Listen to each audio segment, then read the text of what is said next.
ఎప్పుడైతే government accountability ఇస్తుందో అప్పటిదాకా ఈ ప్రొటెస్ట్ నడుస్తుంది.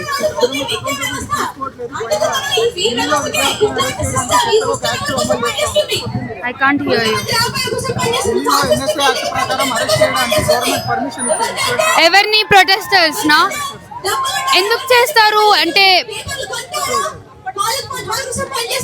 బేసిక్ రైట్స్ కోసం అడిగినందుకు అరెస్ట్ చేస్తారా? దానికోసం ఇవేవో ఆ పేపర్లు లీకులు కాకుండా ఎగ్జామ్స్ దగ్గర జాగ్రత్తలు తీసుకున్న దానిపైన యాక్ట్ రిలీజ్ చేయొచ్చు కదా, పిల్లల్ని అరెస్ట్ చేసే బదులు.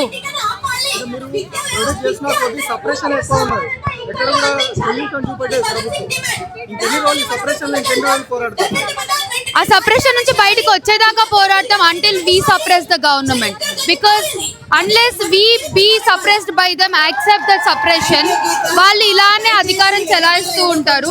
We made them stand there to take care of this nation but not to betray us by being brutal to us, brutal to the students, abusive to women. బట్టలు చించడం ఏంటి, అమ్మాయిలు ఇష్టం వచ్చినట్టు ఎక్కడ పడితే అక్కడ. Male police why are they even touching? Rule ఉంది కదా, విమెన్ పోలీస్ తప్ప ఇంకెవరు విమెన్ ని ముట్టుకోకూడదని. Then why are they still touching women there? ఎందుకు భయపడాలా? అమ్మో మేము బయటకు వస్తే మా బట్టలు చించుతారేమో, బయటకు వస్తే మమ్మల్ని కొడతారేమో, మమ్మల్ని అక్కడ ఉన్న వాళ్ళు పారిపోవాలి, ఇంకెవరు బయటికి రాకుండా ఉండాలి కాబట్టి దే ఆర్ డూయింగ్ ఇట్. ఇది మనం అడగాల్సినటువంటి ప్రశ్నలు, వాటికి వేదికల్ని ఏర్పాటు చేసుకోవాల్సినటువంటి అవసరం ఉంది. దీనికి కోఆర్డినేట్ చేయడానికి ఇద్దరు వాలంటీర్స్ ముందుకు వచ్చారు. అంటే మనందరం మళ్ళీ కలవటం కోసము. ఒకటి అజయ్, రెండు రేవంత్. ఒకసారి వచ్చి కనిపిస్తే ఎందుకు చేస్తామండి? ఎవరైతే 21 స్టూడెంట్స్ చనిపోయారో వాళ్ళ కోసం చేస్తున్నాం, వాళ్ళ అమ్మా నాన్నల కోసం చేస్తున్నాము. Dharmendra Pradhan educational minister, he has to come down, because ఒక్క అతను బాధ్యత తీసుకుంటే that if you do something wrong in this nation you will be questioned and you will be taken down. అలా ఒక్కళ్ళని ప్రశ్న, if the public start questioning you, automatic గా government set అయిపోతుంది. That the next person will be get scared. Corruption కోసం రావట్లేదు ఇక్కడ. We're making them stand there, we're making them sit there, because they will stand for us. They will keep us safe. They will make sure the next generation is safe. అధికారులు ఎవరైతే ఉంటారో officers వాళ్ళ మీద action తీసుకున్నారు, అయిపోయింది. మళ్ళీ re exam పెట్టిండ్రు, ఇప్పుడు రిజల్ట్స్ కూడా వచ్చినాయి, వాళ్ళంతా హ్యాపీగా ఉన్నారని చెప్పి మాట్లాడుతూ ఉన్నారు. మీరెందుకు స్ట్రైక్ చేస్తున్నారని క్వశ్చన్ చేస్తా ఉన్నారు. మరి చనిపోయిన వాళ్ళ సంగతి ఏంటి? అవును, రీ ఎగ్జామ్ పెట్టారు, మళ్ళీ రాశారు, ఎగ్జామ్ కరెక్టే. కానీ ఒక స్టూడెంట్ ఇన్ని ఇయర్స్ ఒక నీట్ రాయడానికి, అందులో కేవలం పాస్ అవ్వడానికి, to be eligible to get an MBBS seat, they work 1 year 2 year 4 years, ఎన్ని ఇయర్స్ అయినా సరే నేను ఆ నీట్ తెచ్చుకోవాలి, నేను డాక్టర్ అవ్వాలి అనేది చదువుకున్న వాళ్ళు చాలా మంది ఉన్నారు. ఆ ఫస్ట్ ఎగ్జామ్ లో మంచి మార్క్స్ వచ్చిన వాళ్ళు మళ్ళీ రీ ఎగ్జామినేషన్ దాకా ఆ స్ట్రెస్ తీసుకోవడం, that mental health issues, they have to go through it. అది అందరి వల్ల కాదు. People get depressed, they give up on their life. అది చూసి ఆ పేరెంట్స్ తట్టుకోలేరు. కరెక్టే కదా, పేరెంట్స్ తట్టుకోలేరు. ఇన్నేళ్ళు కష్టపడి ఎంతైనా సరే ఫీ పెట్టి నా పిల్లలు బాగుపడాలి, నా పిల్లలు డాక్టర్లు అవ్వాలి, they have to serve for this country, they have to be the next generation of this country అని ఎవరైతే ఈ పొలిటికల్ బేటీ పడావ్, బేటీ బచావ్, ఎందుకు we are fighting for right for education, for right education. That is what we are fighting for. Paper leakage అందరం మాట్లాడుతున్నారు. ఈ paper leakage లో కనుక అసలు కారణం ఏంటి అంటే దీని వెనకాల ఉన్నది కార్పొరేట్ విద్యా సంస్థలు, కార్పొరేట్ సంబంధించిన కంపెనీలు మాత్రం. పేపర్ లీకేజ్ వ్యతిరేకంగా ఎట్లయితే పోరాటం చేస్తున్నామో, కార్పొరేట్ విద్య వ్యతిరేకంగా, విద్యా కార్పొరేటీకరణ వ్యతిరేకంగా, విద్యా కాషాయకరణ వ్యతిరేకంగా కూడా మనం పోరాటం ఎప్పుడైతే ఇట్లాంటివి ఇంకోసారి జరగకుండా ఉంటాయనేది ఇది ఒక్క మాట చెప్పాలనుకున్నాం. అయితే ఇప్పుడు ఈ పాట ముఖ్య మా నాన్న రాసిన పాటది.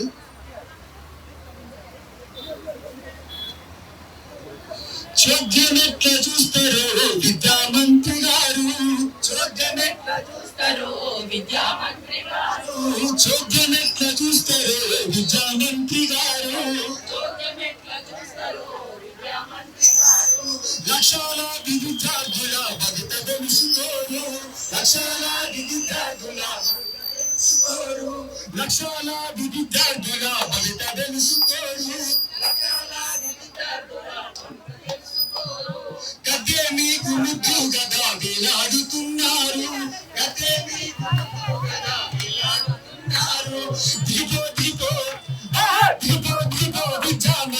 చీటికి మాటికి లీకుల మంత్రి దిగిపో విద్యా మంత్రి చీటికి మాటికి లీకుల మంత్రి ఒకసారి అందరం వాడదాము దిగిపో విద్యా మంత్రి చీటికి మాటికి లీకుల మంత్రి దిగిపో విద్యా మంత్రి చీటికి మాటికి లీకుల మంత్రి చిల్లా పులులని విడిత చిట్టా పులులైనారు చిల్లా పులులని విడిత చిట్టా పులులైనారు చిట్టా పులులై జంతరు మంతరు కాడని జాతకాలు విప్పినారు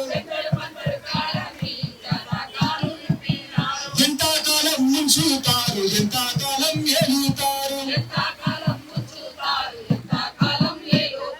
ఎత్తినోరు కొట్టుకున్న నోరు మతం విప్పాలేము అందుకే దిగిపో విద్యా మంత్రి చీటికి మాటికి లీకుల మంత్రి దిగిపో విద్యా మంత్రి చీటికి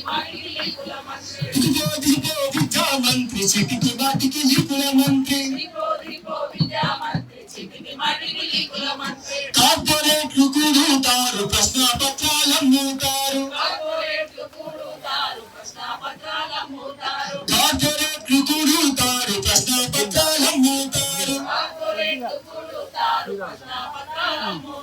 కోట్లు సంపాదించి మాఫియాగా మారుతారు మతాలన్నీ ముట్టినాయి మతాలెట్ల పడిపోయాయి ముతాలన్నీ ముట్టినాయి మతాలెట్ల పడిపోయాయి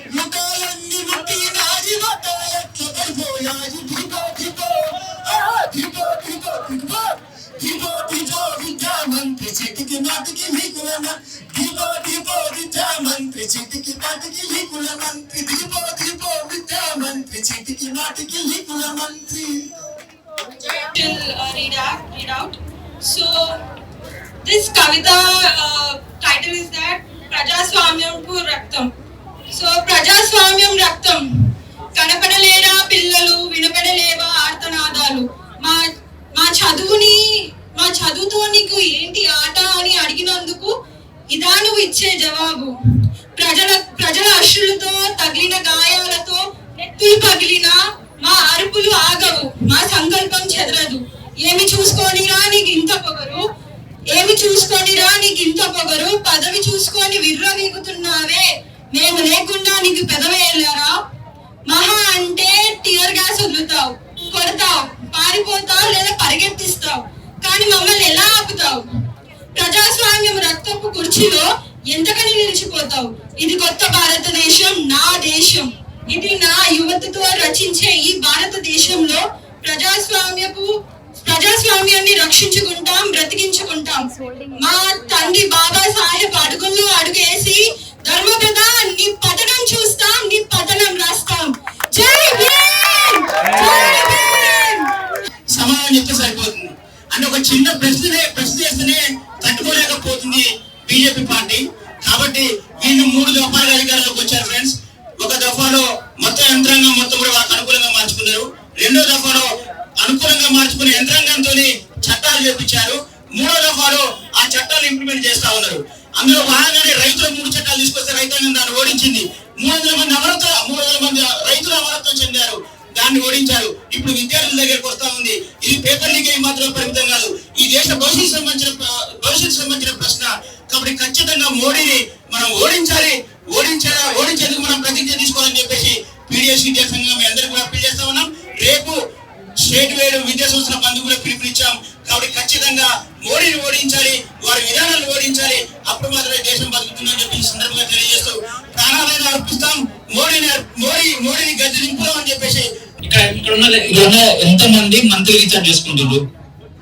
మంత్లీ రీఛార్జ్ యాన్యువల్ కాకుండా మంత్లీ రీఛార్జ్ 359. నా రీఛార్జ్ మంత్లీ నేను చేసుకునేది 359 రూపీస్ చేసుకుంటా.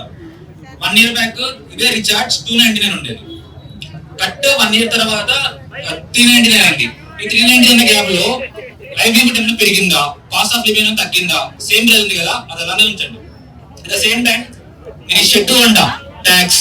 నేను ప్యాంటు కొంటాం ట్యాక్స్, చెప్పులు కొంటాం ట్యాక్స్, ఇక బ్యాన్ రేపిస్తాం ట్యాక్స్, అది బ్యాన్ కొట్టించినాం ట్యాక్స్, ప్రతి దానికి ట్యాక్స్, పుట్టిన ట్యాక్స్, బతికిన ట్యాక్స్, చచ్చిన ట్యాక్స్. ఈ ట్యాక్స్ అంతా ఎక్కడ పోతుంది? And main reason, one of the main thing, government మారదు. అంటే ఈ ఎగ్జామ్ సిస్టమ్ ఎడ్యుకేషన్ మినిస్టర్ ఒక్కడే పోతే సరిపోదు. Government has to change because government of India is spending more money on freebies rather than the education. Freebies మీద ఎక్కువ money spend చేస్తుంది, freebies మీద ఎక్కువ ఇన్వెస్ట్ చేస్తుంది గవర్నమెంట్ ఎడ్యుకేషన్ మీద కంటే. So until the government change, nothing changes. Thanks. I'll start off with a conversation I had with Bhakti yesterday. So yeah. So it started off with me putting a status when our honorable finance minister told the finance minister is not at all responsible for however the rupee is going left and right, and only RBI is responsible. So he replied with, that is basic economics, don't you know? Then I told him, do you know who makes the pulse and how the rupee's value is decided? He said, no, it is completely dependent on global economy and gold rate which happens outside India, nothing to do with anything which happens in India. So then I gave up, then I started talking about the protest and he said it is very essential to stop these people, because what if these people invade the parliament? What if these people infiltrate the parliament? I said, good, let them invade and infiltrate and let it fall. But after I tried for 1 hour, guys, I couldn't tolerate anymore. I tried for change and then I blocked and gave up. But why I'm saying this is, I know as much as all of us are emotional, it's very important for us to be logical. Yesterday, the other day also in the protest, I spoke about our fundamental rights. Open up the constitution, everyone, and read Article 19, Article 32, you know, all the writs that they can go put in the Supreme Court. Till now, even the judicial system is compromised at a lot of places, but we are all happy to see that a lot of lawyers have also come up. Senior advocates in Delhi are speaking up in the high courts to, you know, fight for the students who were beaten up so maliciously, and a lot of these police officers were corrupt also. And it might be some just party funding these people to beat these up students so badly. So as much as all of us are emotional, I would urge all of us to open the constitution, because from our education system, guys, ethics, politics, history, all of this is gone. No one knows what sacrifices we are standing on. We are all taking this freedom for so granted, and it is a shame that, you know, we are having to fight against our own government, not any foreigner. We are having to fight against our own government to just live a normal life. So this is just the ignition. It is just like pehli aag lagi hai bas. But after education, I think we all need to keep our eyes open, and most importantly be equipped with logical arguments to convince and change the mindset of people around us who are so badly brainwashed, because they are the persons who are going to vote the next time.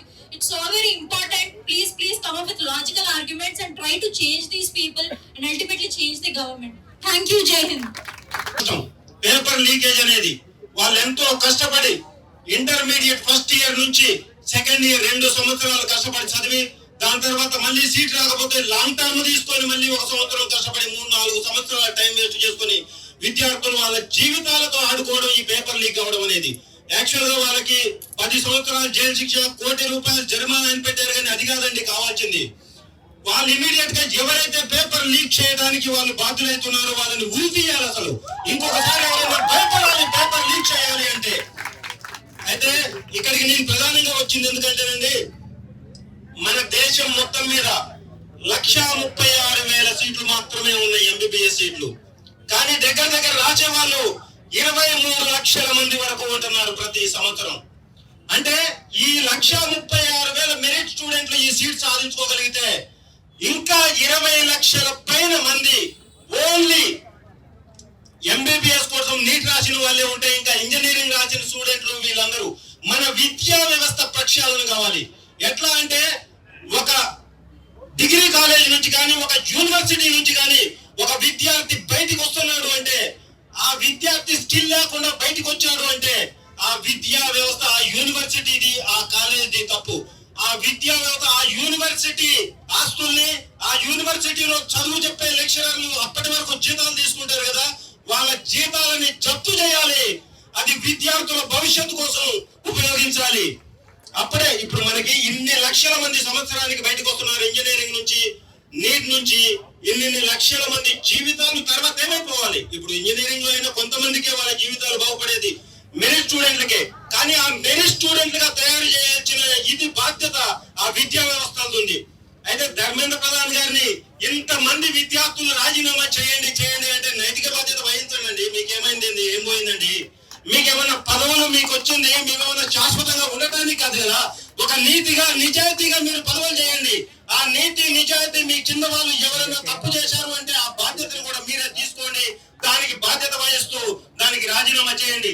మీరే కాదు, ఇంకా ఈ విద్యాశాఖ మంత్రులుగా ఎవరొచ్చిన భవిష్యత్తులో కూడా ఈ ప్రతి విద్యాశాఖ మంత్రి ప్రతి విద్యార్థికి బాధ్యత వహించేటట్టుగా ఉండాలి. ప్రతి విద్యార్థిని భారతదేశంలో ఒక ఆధిపత్యంలో తయారు చేసేలా ఉండాలి. కానీ ఏదో మేము వచ్చాం, జీతాలు తీసుకున్నాం, కార్లలో తిరిగాం, పోయాం అనేటట్టుగా ఉండకూడదు. ఇది మేము చెప్పదలుచుకున్నామండి. దీనికోసం ఎక్కువ టైం